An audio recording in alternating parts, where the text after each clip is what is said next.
तो फ्रेंड्स एक बार फिर आपको बहुत बहुत स्वागत है आपकी अपने यूट्यूब चैनल डीएलएड वाला में। दोस्तों आज की इस क्लास में हम आपके लिए लेकर हाजिर हो चुके हैं डीएलएड फर्स्ट सेमेस्टर के मॉडल पेपर को। सब्जेक्ट रहने वाला आपका कंप्यूटर का 1 घंटे का आपका ये पेपर होता है और ये 25 नंबर का पेपर होता है। इससे पहले भी हम आपको तीन मॉडल पेपर दे चुके हैं सभी सब्जेक्ट के और ये आपका चौथा मॉडल पेपर आ रहा है। ठीक है, इससे पहले तीन मॉडल पेपर दे चुके हैं और ये चौथा मॉडल पेपर आ रहा है सभी सब्जेक्ट का। तो सभी सब्जेक्ट की प्लेलिस्ट भी हमने आपको बनाकर दे दी इसी चैनल पर सेमेस्टर वाइज, चाहे आप फर्स्ट सेमेस्टर के स्टूडेंट्स हो या फिर थर्ड सेमेस्टर के। प्लेलिस्ट जाकर देख लीजिए मॉडल पेपर की, यूपी डीएलएड फर्स्ट सेमेस्टर की मॉडल पेपर की प्लेलिस्ट देख लीजिए, तो उसमें सभी क्लासेस आपको मिल जाएंगी मॉडल पेपर की। और आपको पता ही सकता है अक्टूबर से आपकी परीक्षाएं भी भैया स्टार्ट होने जा रही, तो अब समय तो आपके पास बचा हुआ है नहीं, केवल 1 महीने का समय बचा हुआ है। इसी में जितनी धुआंधार जितनी अच्छी तरीके से आप तैयारी कर सकें कर लीजिए। सबसे पहला प्रश्न आपके सामने स्क्रीन पर आ चुका है, ऑब्जेक्टिव क्वेश्चन है, इसके आंसर की भी इस वीडियो में आपको मिलेगी। और मॉडल पेपर को कहां से और कैसे आपको डाउनलोड करना है फ्री में, वो भी इस वीडियो में मैं आगे आपको बताने जा रहा हूं। तो व्यक्तिगत रूप से प्रयुक्त होने वाला जो कंप्यूटर है उसे हम क्या कहते हैं वो आप बताएंगे। ठीक है, जो पर्सनल यूज़ किया जाता है व्यक्तिगत रूप से उसे आप क्या कहेंगे, तो उसे आप कह देंगे माइक्रो कंप्यूटर। ठीक है, क्या कह देंगे, माइक्रो कंप्यूटर। प्रश्न संख्या 1 का राइट आंसर आप लगाइएगा ऑप्शन ए। प्रश्न संख्या 2 आपके सामने स्क्रीन पर बताइएगा। प्रश्न संख्या 2 में पूछा रहा है कि स्टार्ट मेन्यू का प्रयोग कब करते हैं, तो स्टार्ट मेन्यू का प्रयोग कहाँ पर कैसे करते हैं वो आपको बताना होगा।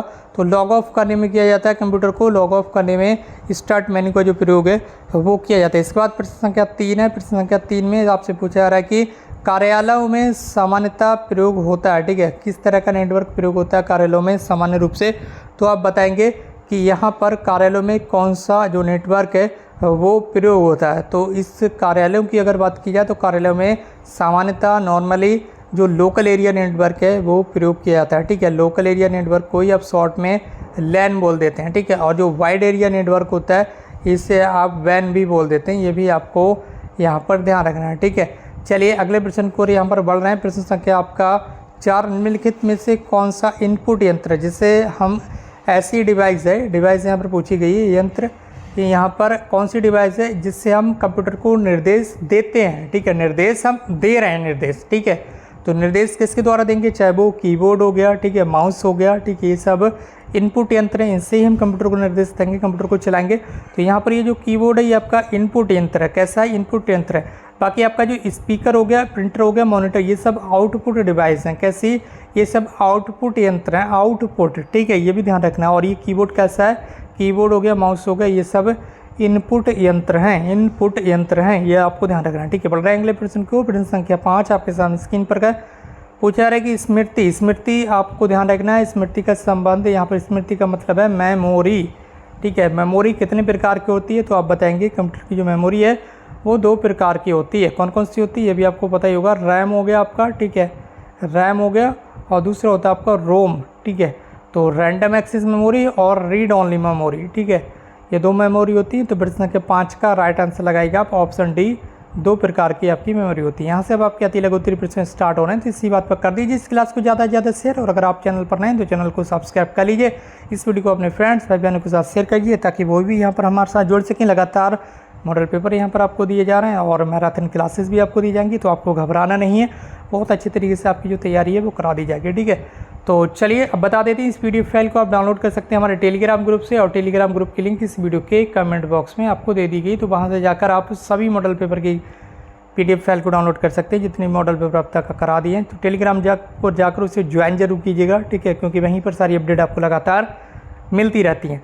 चलिए फिर अगला प्रश्न अति लघु उत्तरीय प्रश्न है, सिस्टम सॉफ्टवेयर किसे कहते हैं, तो आप बताएंगे कि सिस्टम सॉफ्टवेयर प्रोग्रामों के उस समूह को कहा जाता है जो कंप्यूटर को चलाने, उसकी देखभाल करने और उस पर नियंत्रण रखने का कार्य करता है। ये कंप्यूटर के साथ ही निर्माणता के द्वारा उपलब्ध कराया जाता है। ठीक है, इसके बाद है MS आउटलुक क्या है। ठीक है, MS आउटलुक क्या है, तो आप बताएंगे ये माइक्रोसॉफ्ट की ओर से पेश किया गया एक इंफॉर्मेशन मैनेजर है। कैसा है, एक इंफॉर्मेशन मैनेजर है और ये वर्तमान विंडो में MS आउटलुक 2010 के रूप में कार्य करता है। ठीक है, अगला प्रश्न आपके सामने स्क्रीन पर है, फ्री ट्रायल वर्जन सॉफ्टवेयर अथवा एंटीवायरसों की कार्यावधि कितनी होती है। जो फ्री ट्रायल वर्जन जो फ्री में यूज़ करने के लिए दिए जाते हैं, जो पेड वर्जन होते हैं लेकिन कुछ समय के लिए वो आप फ्री में यूज़ कर सकते हैं ट्रायल के रूप में, तो उन्हें कितने समय तक आप फ्री में यूज़ कर सकते हैं उसकी समय सीमा यहाँ पर पूछी गई है, यानी कि उनकी जो अवधि है वो कितनी होती है फ्री ट्रायल की। तो किसी भी फ्री ट्रायल वर्जन सॉफ्टवेयर अथवा एंटीवायरस की जो कार्य अवधि होती है वो 30 दिन की होती है, यानी कि 30 दिनों तक आप उसे फ्री में यूज़ कर सकते हो। इसके बाद आपसे चार्ज लिया ही जाता है, ठीक है। इसके बाद प्रश्न संख्या आपका 9, 2 वेब ब्राउज़र के नाम बताइए, ठीक है। वेब ब्राउज़र जिनसे आप इंटरनेट यूज़ करते हैं, जिन ऐसे ब्राउज़र किसके ब्राउज़र का कार्य क्या होता है जिस पर आप इंटरनेट सर्फिंग करते हैं, इंटरनेट को यूज़ करते हैं, वेबसाइट को ओपन करते हैं। तो वेब ब्राउज़र हो गया आपके, आप बता सकते हैं मोज़िला फायरफॉक्स हो गया, इंटरनेट एक्सप्लोरर हो गया।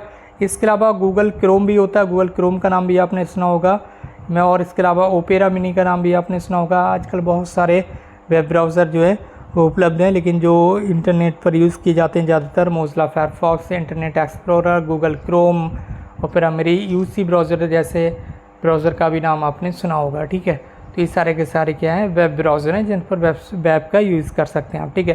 कंप्यूटर की कार्य करने की जो गति है वो किस पर निर्भर करती है, तो आप बताएंगे जो उसकी गति होती है, स्पीड जो होती है उसके प्रोसेसर पर निर्भर करती है। जितना अच्छा प्रोसेसर होगा कंप्यूटर की गति उतनी ही ज़्यादा स्पीड होगी, तेज़ होगी, ठीक है।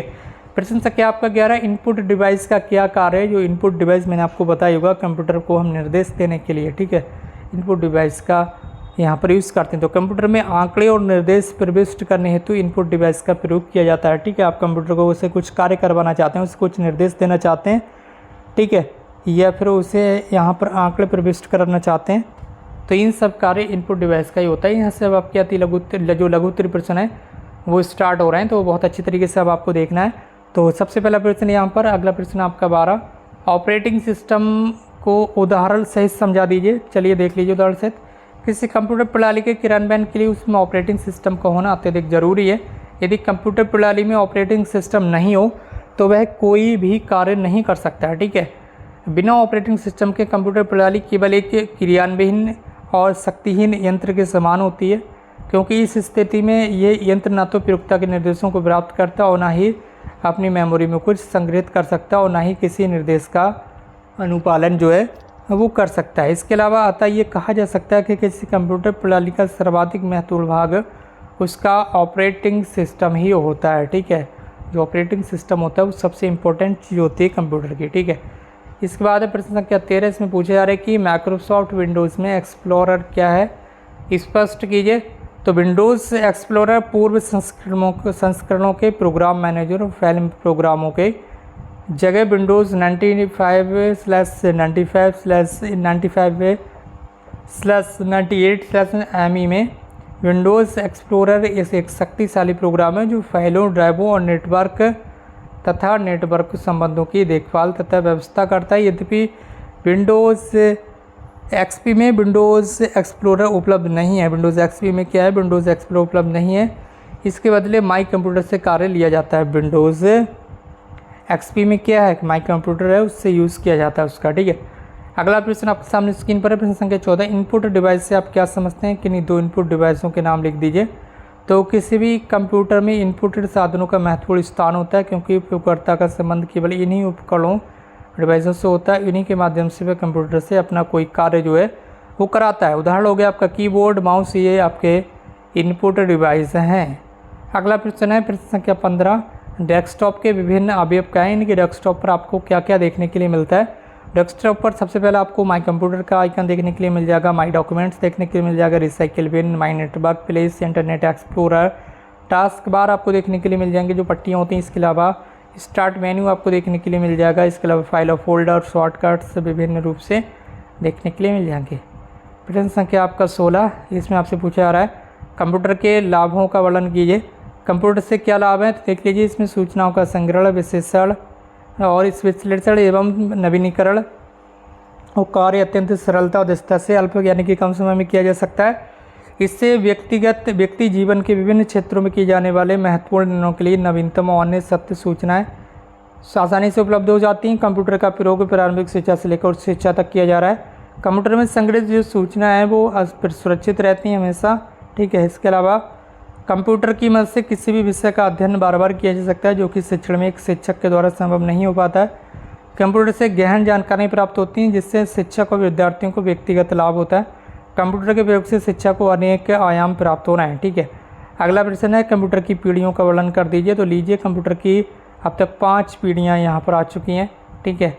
तो प्रथम पीढ़ी आप देख लीजिए 1942 से 1955 तक, द्वितीय पीढ़ी थी वो 1955 से 1964 तक, तृतीय पीढ़ी अब रही 1964 से 1975, चतुर्थ पीढ़ी रही 1975 से 1990 तक, और पाँचवीं पीढ़ी 1990 से अब तक जो है वो पाँचवीं पीढ़ी के कंप्यूटर हम यहाँ पर यूज़ कर रहे हैं। ठीक है, केंद्रीय संसाधन इकाई CPU क्या है, तो CPU के बारे में बताया गया। Central processing unit full form होती है।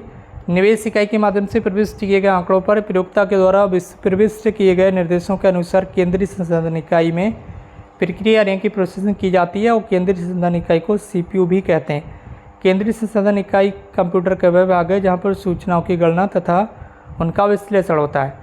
दोस्तों यहाँ पर आज की क्लास आपकी समाप्त हुई। नीचे आपको आंसर की भी मिलेगी, जैसे कि हमने वीडियो की स्टार्टिंग में आपको बता दिया था कि इस PDF फाइल को आप डाउनलोड भी कर सकते हैं हमारे टेलीग्राम ग्रुप से। वैसे इस वीडियो के कमेंट बॉक्स में जाना है, टेलीग्राम ग्रुप को ज्वाइन कर लेना और डाउनलोड कर लें इस PDF फाइल को। बाकी दोस्तों आज की इस क्लास को यहीं पर समाप्त करते हैं। अगर वीडियो आपको क्लास आपको अच्छी लगी हो तो शेयर कर दीजिए अपने फ्रेंड्स के साथ, तुरंत चैनल को सब्सक्राइब कर लीजिए क्योंकि समय ज़्यादा बचा हुआ है नहीं। बाकी दोस्तों आज की इस क्लास को यहीं पर समाप्त करते हैं। हमसे जुड़ने के लिए बहुत बहुत धन्यवाद। Thank you so much for connecting with